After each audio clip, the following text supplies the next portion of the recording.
इस चैप्टर में जो कैरेक्टर्स हैं उनके बारे में हम बात कर रहे थे।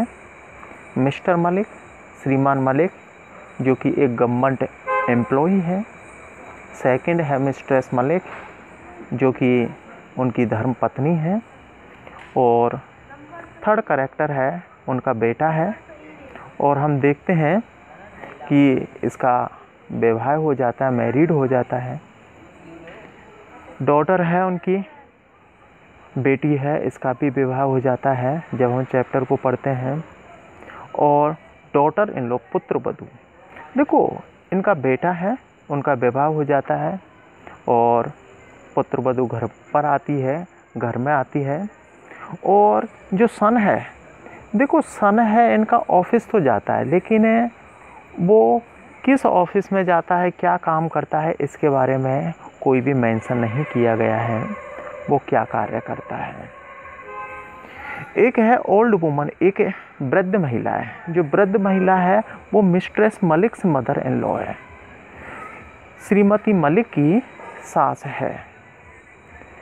और एक है आर्किटेक्ट, शिल्पकार, जो कि और उनका घर है उसको बनाता है। देखो यहाँ पर हम देखते हैं कि प्लेस स्थान दिल्ली, कि मलिक परिवार है दिल्ली में अपना घर बनाने के लिए जा रहा है। जैसा कि उन्होंने प्लाट है और वो पहले ही खरीद लिया था, अब दिल्ली में वो अपना घर बनाने के लिए जा रहा है। और देखो उन्हें मलिक परिवार दिल्ली में क्यों सेटल होना चाहता था, इसके पीछे कुछ रीजंस थे कि वो दिल्ली में और घर बनाकर स्थायी रूप से क्यों रहना चाहते थे। देखो she was sick of her husband transferred, जो मिस्ट्रेस मलिक थी अपने पति के ट्रांसफ़र से, कि हर 2-3 वर्ष में और उसका ट्रांसफ़र था वो होता ही रहता था। और जब ट्रांसफ़र हो जाता है तो कितनी प्रॉब्लम्स का सामना करना पड़ता है। सामान को, लगेज है, उसको एक स्थान से दूसरे स्थान पर ले जाना, बच्चों को एक स्कूल से दूसरे स्कूल में शिफ्ट करना, बहुत प्रॉब्लम्स आती हैं। एवरी अदर ईयर, प्रत्येक दूसरे वर्ष, दे वर मूव्ड ए न्यू प्लेस, उन्हें नए स्थान पर जाना पड़ता था। नाउ अब the children had grown up, अब बच्चे भी बड़े हो गए थे, जैसा कि उनके एक बेटा और एक बेटी थी।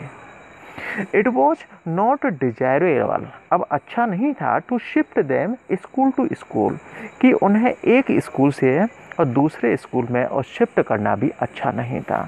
तो मलिक परिवार को और दिल्ली में सेटल होने की क्यों आवश्यकता पड़ी, इसके पीछे रीज़न था। नंबर 1 था कि श्रीमती मलिक है अपने पति के ट्रांसफ़र से और परेशान हो गई थी, और प्रत्येक दूसरे वर्ष है उन्हें नए स्थान पर जाना पड़ता था।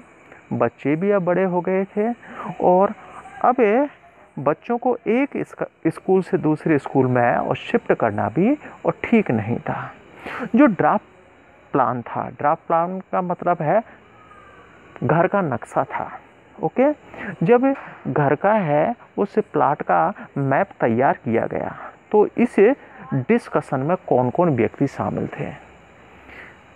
देखो मिस्टर एंड मिस्ट्रेस मलिक, श्रीमान और श्रीमती मलिक, दी आर्किटेक्ट और शिल्पकार, ये 3 व्यक्ति थे जो कि इस डिस्कशन में और शामिल थे।